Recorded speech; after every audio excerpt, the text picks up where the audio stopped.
Hello everyone, আসসালামু আলাইকুম। আপনারা কেমন আছেন? আশা করি ভালো আছেন।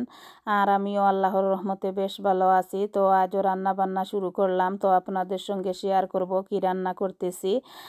আর এই তো প্রথমে আমি 2টা পাতিল বসিয়ে নিয়েছি। নিয়ে পরিমাণ মতো তেল দিয়ে আমি রসুন দিয়ে পেঁয়াজটাকে কষিয়ে নিয়েছি। আর পেঁয়াজটা কষানোর পরে মশলাটাও দিয়ে দিলাম। আর মশলাটা দিয়ে আবারও আমি মশলাটাকে নেড়ে চেড়ে কষিয়ে নিতেছি। আর আমি বাঁধাকপি রান্না করব আর কোজেট দিয়ে চিংড়ি রান্না করব। তো সেজন্য প্রথমে মশলাটাকে কষিয়ে নিয়েছি। আর এই তো মশলাটা কষানো হয়ে গিয়েছে। এখন আমি চিংড়িটাও দিয়ে দিলাম। দিয়ে আমি চিংড়িটাকে মশলার সঙ্গে কষিয়ে নিব। আর বাঁধাকপি দিয়ে আমি মৃগেল মাছ রান্না করব। তো আমি এই বাঁধাকপিটাও দিয়ে দিলাম। দিয়ে আমি বাঁধাকপিটাকে কষিয়ে নিব। আর কোজেটটাও দিয়ে দিয়েছি।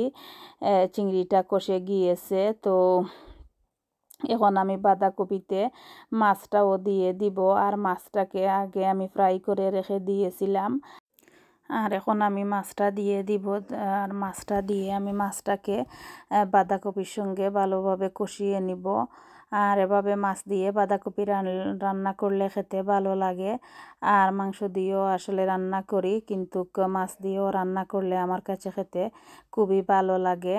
আর এই তো কোজেরটাও প্রায় কষে গিয়েছে। এখন আমি জুলের পানিটা দিয়ে দিলাম। আর জুলের পানিটা দিয়ে আবারও একটু নেড়ে চেড়ে মিক্স করে দিয়েছি। দিয়ে আমি কিছুক্ষণ জাল করে নিব। তো আসলে রান্নাটা হয়ে যাবে। আর এই তো মাছটাও কষে গিয়েছে। এখন আমি জুলের পানিটা দিয়ে দিলাম। দিয়ে আমি কিছু ধনেপাতা কুচি দিয়ে দিয়েছি। আর এই ধনেপাতাটা আসলে ফ্রোজেন করা ছিল আমার ডিপ ফ্রিজারে।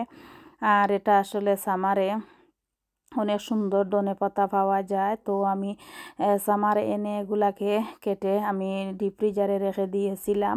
আর অনেক বেশি ভালো স্মেল থাকে আসলে এই ধনেপাতাটাতে।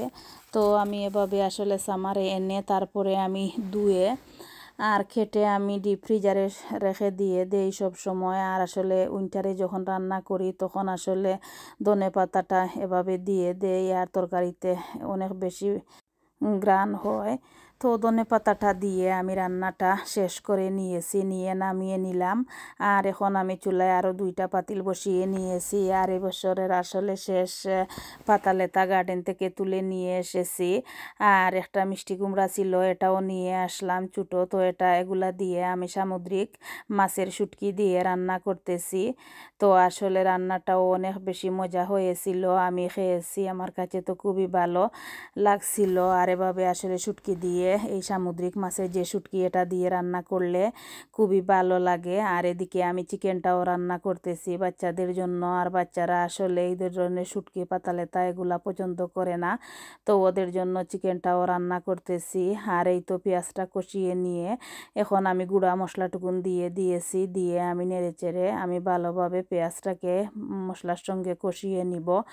আর এই তো সামুদ্রিক মাছের যে শুটকি, এটা আমি দিয়ে দিয়েছি। দিয়ে আবারও একটু নেড়ে চেড়ে মিক্স করে নিয়েছি। নিয়ে আমি কিছুক্ষণ এভাবে কষিয়ে নিব। আর চিকেনটাও দিয়ে দিলাম। চিকেনের মশলাটা ভালোভাবে কষিয়ে নিয়েছি। নিয়ে এখন আমি চিকেনটা দিয়ে চিকেনটাকেও কষিয়ে নিব। আর এদিকে আমি শুটকি শিরাতে জুলের পানিটাও দিয়ে দিলাম। দিয়ে আবারও আমি একটু নেড়ে চেড়ে আমি ডেকে রেখেছি। আর এখন আমি ঢাকনাটা খুলে আমি কয়েকটা কাঁচামরিচকে ফালি করে কেটে দিয়ে দিয়েছি। দিয়ে আমি লবণটাও চেক করে নিয়েছিলাম। তো দেখলাম লবণটা একটু কম হয়েছে। তো পরে একটু লবণও দিয়ে দিলাম। দিয়ে আমি তো রান্নাটাও শেষ করে নিব। আর এদিকে চিকেনটাকেও কষিয়ে নিতেছি ভালোভাবে। আর চিকেনটাকে আসলে যত বেশি কষানো হয় খেতে তত বেশি মজা হয়। আর আমি ভালোভাবে কষিয়ে নিতেছি। আর শুটকি শিরাটা রান্না হয়ে গিয়েছে, আমি পাশের চুলায় রেখে দিয়েছি এটা। আর চিকেনটাকেও আমি নেড়ে চেড়ে নিতেছি। নিয়ে আমি কষিয়ে নিতেছি ভালোভাবে। আর এই তো কষানো হয়ে গেছে। এখন আমি জুলের পানিটা দিয়ে দিলাম। আর জুলের পানিটা দিয়ে আমি কিছু ধনেপাতা কুচি দিয়ে দিব।